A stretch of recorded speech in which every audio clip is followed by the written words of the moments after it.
Hi, everybody. I'm Sherry Hudson Passy, and I am thrilled to be here today with friend Katherine Willson to talk to her about her upcoming spring course for the Academy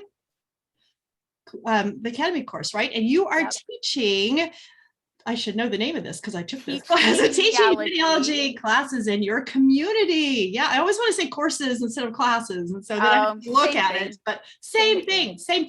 So just as a disclaimer, anybody watching this, I took this class last spring and it is amazing. It is fabulous. So if you have any desire and have thought about teaching genealogy in your community, you need to take this class. It is really, really good. So on that note, I was so happy to have you. You were fabulous. You helped us so much also because you were our hive minders. So we couldn't have done it without you. Thank you. It was so fun. So who is this class for?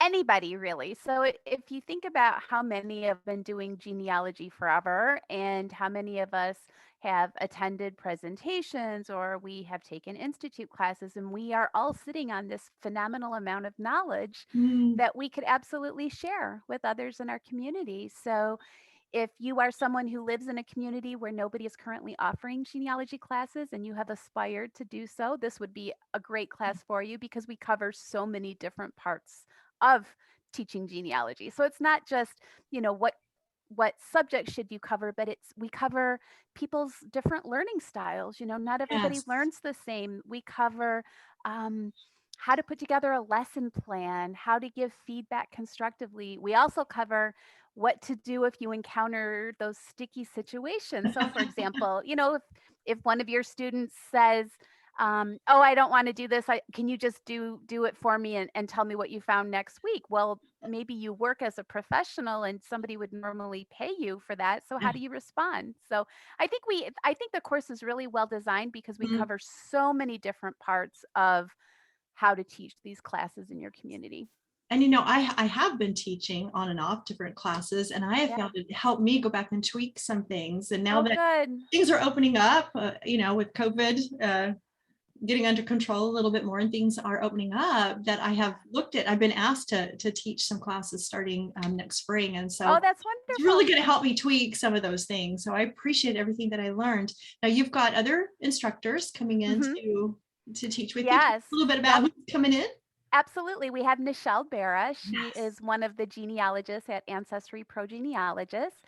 We have Dan Earl. I'm sure a lot of people are familiar with Dan. He took over Virtual Genealogical Association. He is part of the speaker circuit. We also have Janice Lovelace, who's going to talk about diversity. It's really important when we teach genealogy classes that we're representing everybody who might be in our audience. So how does it help our students if we're only ever putting up examples of records from our family or our ancestry when we might have people in class that are Asian, we might have Jewish students. And so I'm really excited to have Janice teach a class on how to represent your diverse audience. Yeah, that's so important. That is so important. Yeah, because everybody needs to know that these classes are for everybody and not just a certain set of people. So I love that idea, and I love thinking about that as I'm looking at records. Oh, this would work really well. This is not my family, but look at this example that I could show people. So that's really something that I'm so glad that you're bringing to the forefront for people to look at and see. So tell me about what your goal is then for people that take this class. What are you hoping that people come away with?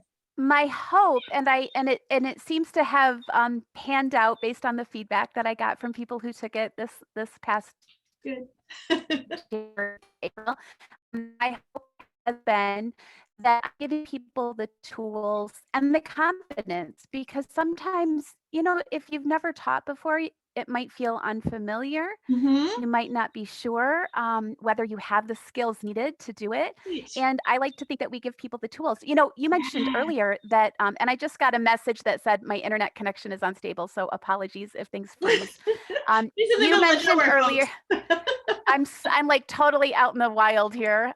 You mentioned earlier about how things are opening back up, but one of the things that we cover in this class is how to teach virtually. This is like Yes. a whole new thing for a lot Yes. of people, right? They might Yes. not be familiar with the platforms, how people learn differently when they're in a Mm-hmm. virtual environment. So a portion of our Institute class also covers that. How can you teach these Yes. classes in your community virtually? How do you market yourself? How do you set your fees? Right. So I really like Right. to think that my hope is that the students who come out of this class feel like they have the tools and the confidence to just go ahead and do it. Yes, it's a fabulous class, really, really. Thanks. Is there Thank anything else you. that we haven't talked about that you wanted to mention? It's we made a conscious decision to do this virtually as opposed to doing it in person for in 1 week, Mhm. because one of the best pieces of feedback we got from the students is that having a week between lessons Yes. really gave them time to put everything into practice. So when we are Mhm. assigning the homework, let's say, for example, when Nichelle Barra does the one on putting together a lesson plan, you now Yes, have a whole week to fine tune your lesson plan before you're getting feedback from everybody else on how exactly. great it is, or how you might improve it, or what you might want to take out. So I love that. I love that, again, people have a week between sessions Right. to Now take you care of the mentioned you homework. mentioned homework, and I know that some people are, oh no, there's homework. But Totally optional, yeah, but how do right? you I mean, learn if you don't do it? that's exactly right. That's exactly right. And everybody remembers, right?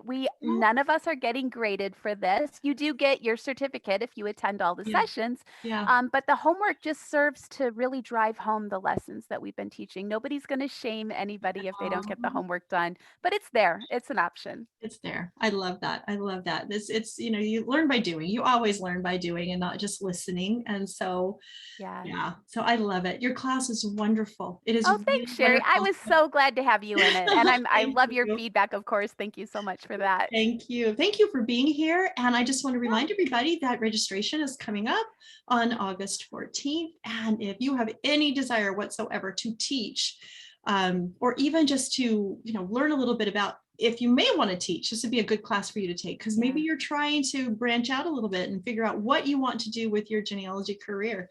So I absolutely would recommend this class. It is fabulous. Oh, thank So you. good luck with your course, and good luck for Thanks. everybody who's taking it. It's going to be a wonderful time together. So thank you so much for watching. Bye, Katherine. Thanks. Bye, Sherry. Bye.